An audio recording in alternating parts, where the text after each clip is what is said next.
just a quick recap. I think the Chargers are on the rise. Herbert's been impressive for me. I don't know if it's enough to save Anthony Lynn's job. Good man, good coach, but Herbert's farther along than most expected. The Raiders continue to baffle me. I don't really know what to expect week to week from them, no matter how hard I study them and watch it. Just a quick synopsis on both, Seth, and the game is plus 3.5.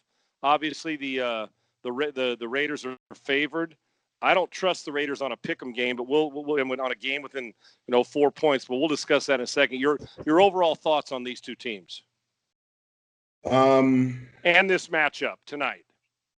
Well, I look at the Chargers, and they're a team that baffles me as well because they're so supremely talented. You just got good players on both sides of the ball. Everywhere you look, there's talent, but something's off. Is it the defense? Is it the offense? Is it when you lose big time pass rushers? Like the Bosa brother. What's really going on? Derwin James, hasn't been himself, in almost 2 years. And here's a guy who, is pretty much earmarked to be the next latest and greatest, safety. Has all the skill sets, but they're just not accomplishing what needs to be accomplished. I feel bad for Anthony Lynn, ex-teammate of mine, good friend of mine, and I think he's a good coach.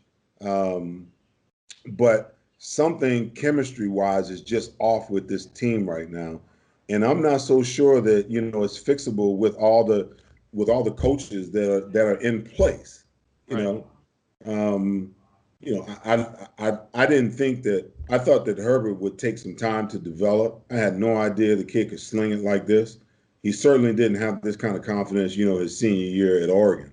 There were times where you scratch your head and wonder, is this the guy, they're talking about, one of the top quarterbacks coming out in this draft?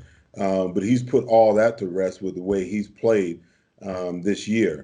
It's just a baffling situation of why a team like that hasn't been able to, kind of get over the hump and get to where they want to be. And I'm not so sure that, the Spanos family gives Anthony Lynn another year to get it right. The Raiders, listen, they made moves all over the place. It's amazing, how they built this fired their roster. defensive coordinator this week too. Yeah, Yep. it's just, what's going on?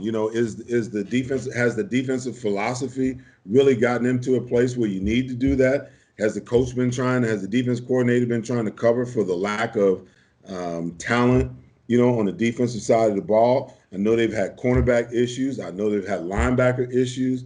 You got guys that have been injured. Have they already earmarked somebody they're going to bring in? But you want to know something too, as great as Derek Carr has played, there's been, 3 or 4 games this year too where, he hasn't been the best. Right. So I don't know. I don't know what it is, with these franchises, they start off and you think they're about to do something special, and all of a sudden, they wilt at one point or another during the season. So it'll be interesting to see, how they continue to move forward. But as far as the game is concerned, where are they playing? Are they in the? I think they're in Las Vegas. They're at the Raiders. They're in Las Vegas, and the Raiders are 3.5 point favorites. 3.5 point favorite. Well, I think it'll be a shootout. I think that I think they're going to come in, and the Raiders are going to really try to get Josh Jacobs established. That's another one of these situations where I believe that once you get the running game established for Derek Carr, now he's in his wheelhouse. If you don't get the running game established for him and he's got to stand in the pocket and put the ball up 40 plus times a game, invariably the sacks are going to come, the pressures are going to come, and there's going to be a turnover, 2 or 3, in that process. The more balanced you can remain for him, run the pass ratio, I think the better quarterback he is. And I know that looks like a game manager and nobody wants to, see their quarterback with that tag hung on him. But there are more quarterbacks in the NFL that need that method than not. And everyone tries to make it seem like, it's a passing league. I was watching Joe Banner, on Twitter the other day talking about something. Well, the good teams, what they do is they come out and they throw the ball to get a lead, and then they run the ball to run the clock out. And I'm like, well, if you got Patrick Mahomes, you can probably do that. Right. You got Aaron Rodgers, you can probably do that. If you got Tom Brady at his best, Drew Brees at his best, you can probably do that. Okay, that's 4 out of 32 Right. quarterbacks. The other 28, guess what they need? They need a damn running game so that they can get play action and bootlegs and all that stuff going, so that they can operate in the pocket without having to feel the pressure. But there's a lot of people out there that think that that's the new wave. So my question is, when you come out and you throw it 10 times in a row and you go 3 out, 3 and out, 3 and out, what do you do when you get it on your fourth possession? Come out and throw it 3 more damn times? Right. And, what's the definition of insanity? Doing the same damn thing over and over again, expecting a different result. Run the freaking football.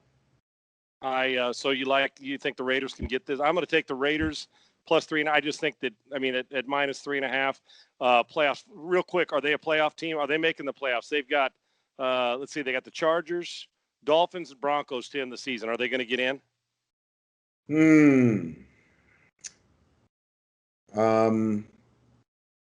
If they win out, they get in. If they lose one of those 3 games, I don't think they make it in. Yeah, if they win out, they get in. So tonight, do you think they win the game? But what about the spread? Three and a half points. At home, they're going to be raring to go. After that loss last week, and then losing your defense coordinator. Obviously, guys, you see a head roll, especially a big head. Yep. The message is sent. Shape up or ship out. And no one's immune to that, but the coach who has the $100 million, 10-year deal. Oh, yeah. So it's good. He ain't going anywhere. That's right. So, no. Yeah, both Seth and I got the Raiders at 3.5-point favorites in this game, the Thursday night football. The Stabler and Fouts rivalry may not be the same. Maybe they can build it again. Seth, my man, get back to your family. I can't thank you enough for taking time out for me when you're in Hawaii. Get back home, and when you're back home, I can't wait to see you, brother. Thank you, and be safe. And dress up nice for that cute picture for the family, brother.